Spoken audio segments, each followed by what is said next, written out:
කොළඹ කොටස් වෙළඳපොළ කොළඹ කොටස් මිල දර්ශකය all share price index ගිය සිකුරාදා කොළඹ කොටස් මිල දර්ශකයේ 22804කින් වගේ ප්‍රමාණයකින් තමයි නතර වුණේ. දැන් මේ තියෙන තත්ත්වය හමුවේ කොටස් වෙළඳපොළට මොන වගේ දෙයක් වෙයිද? අඩු වෙයිද? වැඩි වෙයිද? කොටස් ප්‍රමාණයක් මිලදී ගත්තොත් ලාභයක් ලැබෙයිද? මොන වගේ දෙයක් වෙයිද කියලා අපිට පොඩි කුතුහලයක් තියෙනවා. ඒ සම්බන්ධයෙන් තමයි අද මම කතා කරන්නේ. සාමාන්‍ය වෙළඳපොළක් ක්‍රියාත්මක වෙන්නේ මිල ඉහළ යෑම, මිල පහළ යෑම.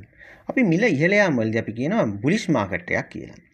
අපි මිල පහළ යෑම වලදී අපි කියනවා ඒක බෙයාරිෂ් මාකට් එකක් කියලා.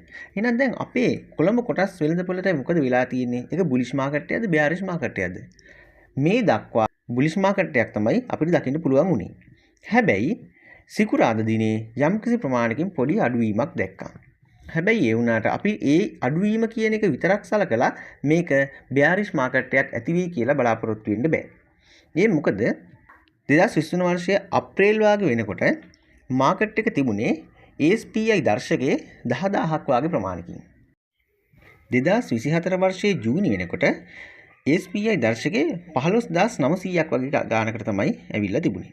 ඒ වගේම 2025 වර්ෂයේ වෙනකොට 2025 ජූනි වාගේ වෙනකොට මේ ASPI දර්ශකයේ 19000ක් වාගේ ප්‍රමාණයකට වර්ධනය වෙලා තිබුණා.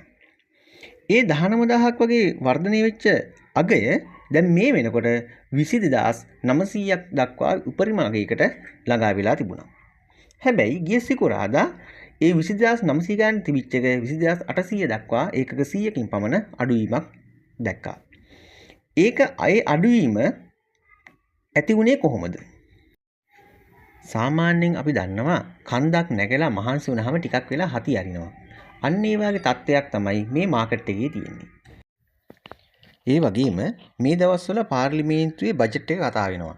ව්‍යාපාරිකයෝ කල්පනා කරනවා ඉදිරියේදී මොන වගේ දෙයක් සිද්ධ වෙයිද? මොන වගේ බදු ප්‍රතිපත්තියේ වෙනසක් සිද්ධ වෙයිද? මොන වගේ සහනයක් ලබා දෙයිද? වගේ දේවල් කල්පනා කරන නිසා මේ වෙලාවේ යම්කිසි ප්‍රමාණයකින් ආයෝජනය කිරීම යම්කිසි ප්‍රමාණයක් අඩු වෙලා තියෙනවා. අන්න ඒකත් මේ ස්ටේබිලිටි එකට බලපාන්න පුළුවන්. මේ මිල දර්ශකයේ ඉහළ පහළ යාම සඳහා බලපාන සාධක තියෙනවා.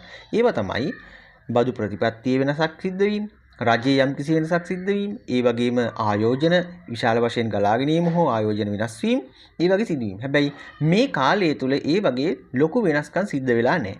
එහෙමනම් මේ අපි 2023, 24 සහ 25 වර්ෂවල අපි දැකපු මේ බුලිෂ් මාකට් එක ඉදිරියටත් පවතී කියලා තමයි බලාපොරොත්තු වෙන්න පුළුවන්. ඒ වගේම මේ දවස්වල මිලදී ගැනීමට බලාපොරොත්තු වෙනවා නම් ඒක නරක නැහැ කියලා තමයි අපිට කියන්න පුළුවන්. ඔයා ආයෝජනය කරන්නේ කෙටි කාලීනවද එහෙම නැත්නම් දීර්ඝ කාලීනවද යන්න හොඳට හොයලා බලලා ඒකට අදාළ ආයතන තෝරගෙන මිලදී ගැනීම සිද්ධ කරන්න ඕනේ. එහෙම කළොත් තමයි අපිට ලාභයක් ලබා ගන්න පුළුවන් වෙන්නේ. හැබැයි හොඳට හොයලා බලලා තමන් මිලදී ගන්න ආයතනය මොකද්ද? ඒ කම්පැනි එක මොන වගේ ආයතනයක්ද? ඒක ඉදිරියේදී මොන වගේ වෙයිද කියලා ඒක හොඳට හොයලා බලලා මිලදී ගැනීමට කටයුතු කරන්න ඕනේ. ඒ වගේම මේ මාකට් එකේ තියෙන පොඩි වෙනස් වීම් පිළිබඳව හිතලා හදිසි වෙලා හදිසි තීරණ ගත්තොත් සමහර විට ඔයාට පාඩුවක් සිද්ධ වෙන්න පුළුවන්. ඒ වගේම මාකට් එකේ සිදුවෙන හදිසි වෙනස් වීම් වලදී අපි හදිසි වෙලා තීරණ ගන්න හොඳ නැහැ. බොහොම සංයමයෙන් කල්පනාකාරීව තමයි මාකට් එකේ හැසිරෙන්න ඕනේ. ඒ නිසා ඔයා විකුණනවා නම් ඔයාට මුදල් හදිසියක් තියෙනවා නම් විතරක් විකුණන්න. හැබැයි ඉදිරියේදී සමහර විට මේ මාකට් එක තවදුරටත් වර්ධනය වෙන්න ඉඩ තියෙනවා. ඒ වගේම මිලදී ගන්නවා නම් ඔයා මිලදී ගන්න ආයතන පිළිබඳව හොඳට හොයලා බලලා මිලදී ගැනීම සිද්ධ කරන්න. ඒ වගේම කොටස් වෙළඳපොලෙන් හොඳට ලාභ ලබන්නත් පුළුවන් හොඳ කල්පනාකාරීව කටයුතු කරන්න ඕනේ. මේ වගේ පොඩි වෙනස් වීම් වලදී කලබල වෙලා අපි හදිසි තීරණ ගත්තොත් සමහර විට ඔයගලන්ට පාඩු සිද්ධ වෙන්න පුළුවන්. ඒ නිසා හොඳට හොයලා බලලා මාකට් එකේ කටයුතු කරන්න. මොකද මට මේ වීඩියෝ කරන්න නිමිත්ත වුණේ මගේ යාළුවෝ කිහිප දෙනෙක් මට කියපු සිදුවීමක් සම්බන්ධයෙන්. මොකද මේගොල්ලෝ කතා කරා මේගොල්ලන්ගේ තියෙන මේ දැන් තියෙන වර්තමාන මාකට් එකත් එක්ක මේක පහළ යාවි. එහෙම නැහැ අපි මේක විකුණලා දාමු නේද කියලා මට යෝජනාවක් ගෙනාවා. ඒතකොට ඒකත් එක්ක තමයි මම මේ වීඩියෝ කරන්න බලාපොරොත්තු. ඔයා මේ වීඩියෝ එක විතරක් හිතලා තීරණ ගන්න යන්න එපා. මේ මම මම ඔබ්සර්ව් කරගත්ත යම්කිසි නොලෙජ් එකක් තියෙනවා නම් ඒ සම්බන්ධයෙන් තමයි මම මේ වීඩියෝ එක ඔයගලන්ට ගේන්නේ. හැබැයි ඒ වුණාට මීට වඩා මාකට් එක වෙනස් වීමේ හැකියාව තියෙන්න පුළුවන්. ඒ නිසා හොඳට බලලා විශේෂඥ දැනුම ලබාගෙන ඕගොල්ලන්ගේ උපදේශකවරුන්ගේ සහාය ලබාගෙන මාකට් එකේ කටයුතු කරන්න කියලා මම ඉල්ලීමක් කරනවා. ඒ වගේම වීඩියෝ එක මුල සිට අග දක්වා අහපු ඔබ සියලු දෙනාටම බොහොමත්ම ස්තුතියි. ඒ වගේම මේකෙන් ලබාගත් දැනුම ප්‍රයෝජනවත් වුණා නම් තවත් කාට හරි දැනගන්න පුළුවන් විදිහට මේක ෂෙයා කරන්න, ලයික් කරන්න, කමෙන්ට් කරන්න අමතක කරන්නත් එපා.